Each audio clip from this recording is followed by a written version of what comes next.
हैं तो मैं घटनाएं पढ़ के बहुत घबरा सा गया। फिर मैंने कारणों की खोज की। मैंने देखा कि पिछले केवल 6 महीने की अगर मैं बात करूं या 2-3 साल की बात करूं तो ये घटना कि किसी पेरेंट ने अपने बच्चे को मार ही दिया किसी भी दौर की तुलना में ज्यादा हो रही है। फिलिसाइड एक शब्द होता है साइकोलॉजी में। फिलिसाइड का मतलब है अपने बच्चे को मार देना। फेलिसाइड जिस गति से हमारे समाज में इस समय है उतना किसी दौर में नहीं था। आज के ही अखबार में एक खबर मैंने पढ़ी, परसों की खबर है। कर्नाटक का एक जिला है, उत्तरी कन्नड़ बोलते हैं उसको। एक मां अपने बच्चे से इतनी परेशान हो गई, 6 साल का बच्चा था, ठीक से सुन नहीं सकता था, ठीक से बोल नहीं सकता था, कि अंत में उसने क्या किया, परसों एक नदी में जहां बहुत सारे मगरमच्छ थे अपने बच्चे को फेंक दिया। और जब खबर मिली प्रशासन को, प्रशासन गए, तब तक बच्चे का मतलब जो डर था वो हो चुका था, उसकी मौत हो गई थी। तो मैं सोच रहा था कि इतनी क्या बेचैनी हो गई होगी, ऐसा क्या हो गया होगा।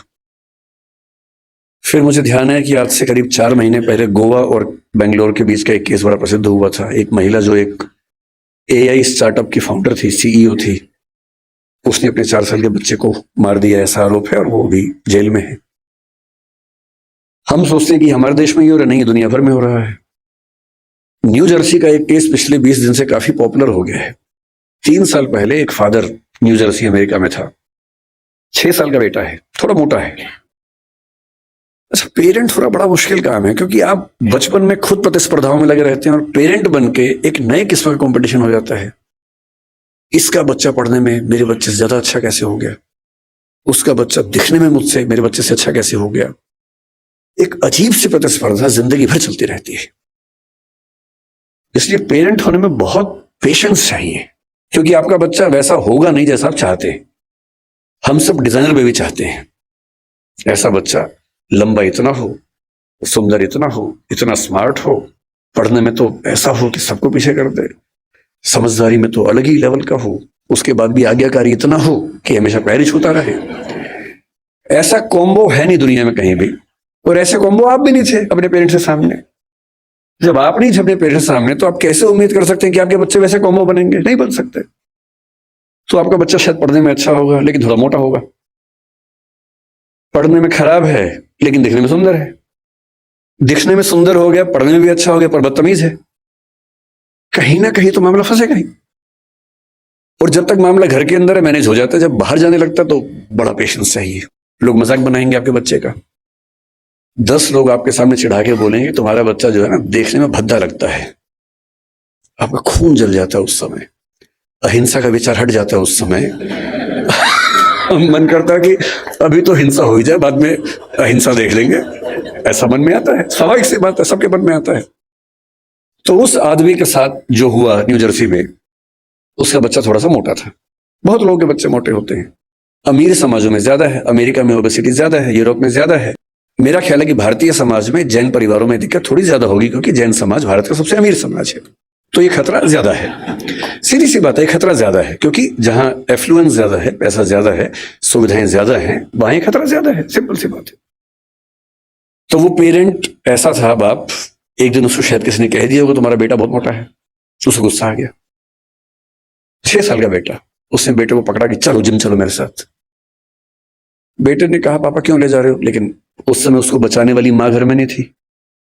तो बाप घसीटता वो ले गया जिम उसको, और ट्रेडमिल चलाया कि चलो दौड़ो इस पे।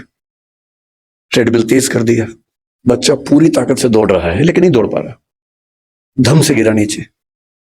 बाप ने 2 झापड़ मारे, फिर चढ़ाया ट्रेडमिल के ऊपर। 5-6 बार वो गिरा, और ऐसा गिरा कि उसकी मौत हो गई। और अब 3 साल बाद इस घटना के, लगभग 3 साल हो गए इस बात को, अब केस शुरू हुआ है, उसके फादर जेल में हैं। 30 साल की सजा का प्रस्ताव दिया गया सरकार की ओर से, क्योंकि वहां प्ली बार्गेनिंग होती है कि इतनी सजा ले लो तो केस नहीं चलाएंगे, नहीं तो केस चलाएंगे। तो उसने कहा कि मैं सजा नहीं मानूंगा, तो केस चल रहा है, बाप जेल में। ये घटनाएं इतनी मात्रा में पहले नहीं सुनी जाती थी। पहले किसी माँ का अपने बच्चे को मारना केवल एक स्थिति में होता था कि माँ अविवाहित है, वो ऐसी स्थिति में फंस गई है कि कुछ कर नहीं सकती, उसके लिए जिंदा रहना मुश्किल है, तभी वो मारती नहीं थी। कहीं छोड़ देती थी, भाग जाती थी। ऐसी ये घटना में कबीरदास का इतिहास हम पढ़ते हैं। यहूदियों के जो प्रवर्तक हैं हजरत मूसा, उनका इतिहास भी ऐसा है। उनकी माँ ने भी उनको इस तरह से एक नदी के पास छोड़ा था और फिर वहां से जो राज परिवार था उसने उसको अपना लिया था। ये घटनाएं बढ़ रही हैं, इसका मतलब पेरेंट्स का जो पेशेंस का लेवल है वो दुनिया के इतिहास का सबसे कम इस समय हो चुका है। एक तरफा नहीं है, ये बच्चों की साइड से भी है। अगर आप बच्चों का मनोविज्ञान देखेंगे तो वो भी बहुत अच्छे सिम्टम्स नहीं आ रहे हैं इस समय। अभी 2-3 महीने पहले बेंगलोर में घटना घटी है। 14 साल का एक बच्चा, 15 साल का उसका भाई, 2 भाई हैं। 14 साल के बच्चे ने अपने माँ बाप दोनों की हत्या कर दी। एक बहुत बड़ा बोल्डर उनके ऊपर फेंका, बाप के ऊपर। पिता को मारना चाह रहा था, माँ दुर्भाग्य से क्योंकि साथ में थी उसकी मौत हो गई। और फिर पूछा गया कि ऐसा क्यों किया भाई तुमने? उसने जो कहा वो हम सबके लिए बहुत जरूरी है। उसने कहा पिछले कुछ समय से मुझे और मेरे भाई को एलर्जी हुई, उस एलर्जी की वजह से हमारी त्वचा कहीं कहीं जल गई, काली हो गई। और रोज हमारे पापा बोलते थे, मतलब गालियां देते थे कि तुम कितने भद्दे दिखते हो, बदसूरत दिखते हो, क्या करते हो, बदतमीजी करते हो, कुछ गलत काम करते हो, इसलिए ऐसा हो गया है। और उसने पुलिस को बताया कि एक तो मैं खुद परेशान कि मेरे साथ ये क्या हो रहा है, और जब मैं घर आता था इस उम्मीद में कि घर पे कम से कम घर पे तो लोग मुझे समझेंगे, वहां तो प्रेम मिलेगा, वहां तो अनकंडीशनल तरीके से उनसे बात होगी। वहां भी गालियां पड़ती थी, रोज गालियां सुनता था। और एक दिन जब गालियां बहुत ज्यादा हो गई, नहीं झेल पाया, तो मैंने कदम उठाया और मुझे इस बात का कोई अफसोस नहीं। ऐसी घटनाएं। 14 साल का बच्चा है सिर्फ।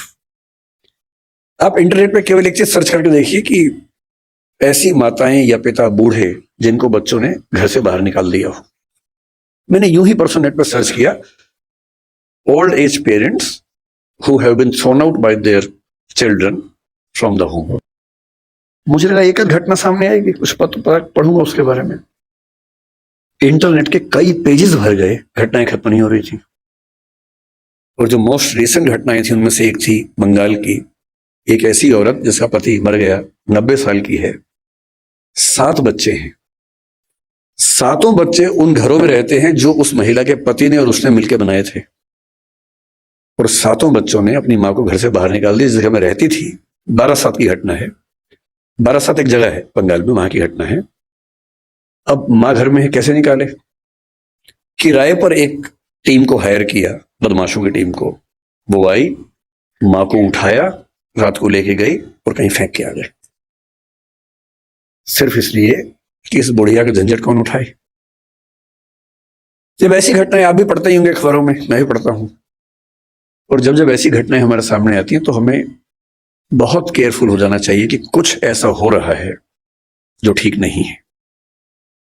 और ये मामला ये कह के टाल देना कि बच्चे आजकल ठीक नहीं हैं, ये पेरेंट्स का सबसे आसान सेफ मैसेज है कि आजकल के बच्चे ठीक नहीं हैं। हमें समझना चाहिए कि ये मामला बच्चों से ज्यादा पेरेंट्स के लिए महत्वपूर्ण है कि उनसे कहीं कोई ऐसी गलती तो नहीं हो रही कि ऐसी घटनाएं हमारे समाज में ज्यादा हो रही हैं। तो मैं भी एक पेरेंट हूं। पेरेंटिंग पर बोलने का बहुत हक मुझे नहीं है क्योंकि मैं ऐसा कोई 30 मार का पेरेंट नहीं हूं। मेरा बच्चा भी बड़ा साधारण सा है, सामान्य सा बच्चा है। और मुझे एक बात का सुकून है, मैं उसकी साधारणता को बहुत एंजॉय करता हूं, मुझे बड़ी खुशी होती है। और जो सबसे अच्छा बाप मुझे लगा पिछले 10-20 साल में इस समाज में, सबसे अच्छा बाप, वो मध्य प्रदेश के सागर में रहता है, एक कॉन्ट्रैक्टर है। 2018 में एक खबर पड़ी, मैं पढ़ के दिन भर खुश रहा उस खबर को पढ़ने के बाद। उसका बच्चा 10वीं क्लास में फेल हो गया। अब हम सबके बच्चे फेल होते हैं कहीं ना कहीं। हाँ, पूरी क्लास में फेल नहीं होता, एक सब्जेक्ट में फेल हुआ, कहीं नंबर कम आ गए, सब होता ही हमारे साथ, कौन सी खास बात इसमें। पर हम सब छिपाने में लग जाते हैं। हम सब बच्चों पर दबाव बना बना के उनको कोटा भेजते हैं और फिर हम खबरें पढ़ते हैं कि एक साल में 25-30 बच्चों ने सुसाइड कर लिया क्योंकि वो दबाव झेल नहीं पाए सफलता का। उस बाप को बड़ी चिंता हो गई कि मेरा बच्चा फेल हुआ है, उसके आसपास के बच्चे चिढ़ाएंगे, उन बच्चों के पेरेंट्स चिढ़ाएंगे, बुलिंग होगी, इस बच्चे पर दबाव ना हो जाए। उसने क्या किया, उसी दिन शाम के समय एक बहुत बड़ी पार्टी दी, सबको बुलाया, एक पार्टी है, बताया नहीं क्यों बुलाया, बच्चे को उसने बुलाया और सबके सामने बोला ये पार्टी इसलिए है कि मेरे बच्चे ने मेहनत की थी, फेल हो गया कोई बात नहीं, मैं एकदम इसके साथ हूं और ये बच्चा मोटिवेशन के साथ अगले साल आपको पास होकर दिखा देगा, डरने की बात नहीं। और मैं दंग रह गया कि कोई बाप इतना सुंदर कैसे हो सकता है, इतना खूबसूरत बाप कि मेरा बच्चा फेल हो गया, मैं तो इसको भी सेलिब्रेट करूंगा, भाई मेरे बच्चे ने मेहनत की थी, नहीं रिजल्ट आया तो क्या हो गया, मैं क्यों एक्स्ट्रा वजह बनूं कि उस बच्चे के डिप्रेशन में जाने की, एंजाइटी में जाने की। और वो खबर पढ़ के मुझे लगा कि ये तो एक फिल्म बनाने लायक खबर है। आजकल मैं खबरें पढ़ता हूं तो मुझे वो भी दिमाग में आने लग गया कि फिल्म किस तरह, क्योंकि पिछले कुछ साल मेरा वैसा एक्सपीरियंस भी रहा इस फिल्म की स्क्रिप्ट लिखने के दौरान। ट्रेनिंग ऐसी हुई कि जब हम खबर पढ़ते सोचते कि फिल्म में कैसे सेट होगा, कैसे फिल्म में ला सकते इस बात को।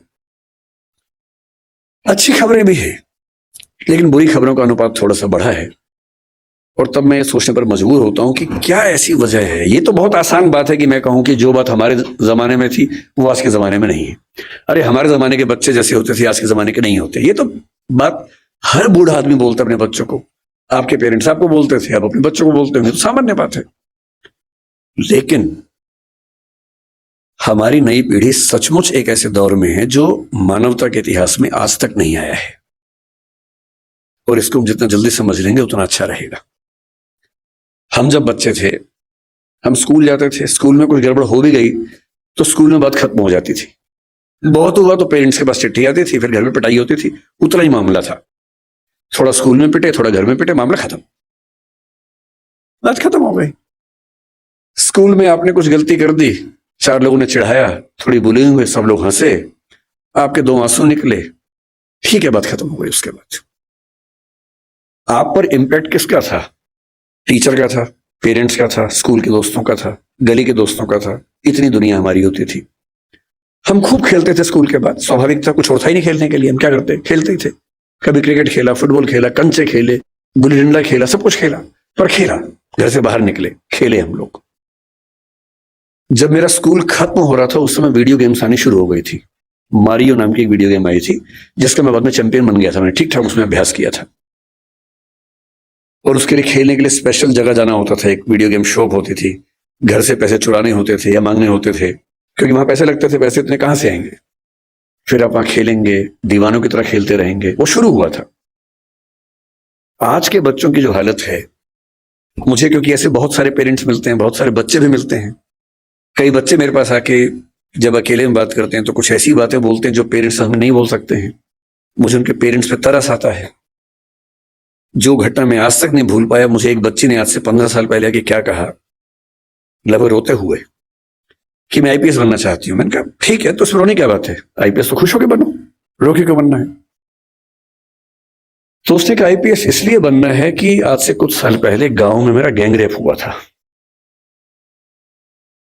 अभी मामला सीरियस हो गया, मैं चुप हो गया। मैंने पूछा फिर आपके पेरेंट्स ने क्या एक्शन लिया? पुलिस में रिपोर्ट किया? नहीं की।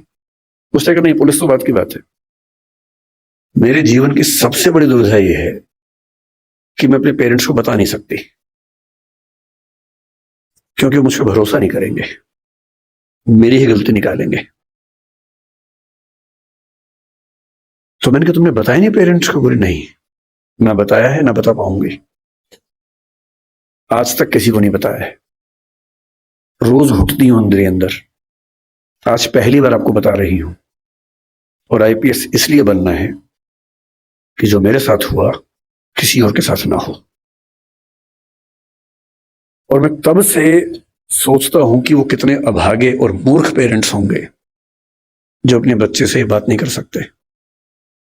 आपका बच्चा गैंग रेप का शिकार हो गया और उसमें इतनी हिम्मत है कि उस चीज को झेल गया, आपको नहीं बता पा रहा क्योंकि उसको आप पर इतना भी भरोसा नहीं है कि आप उसकी बात सुन पाएंगे।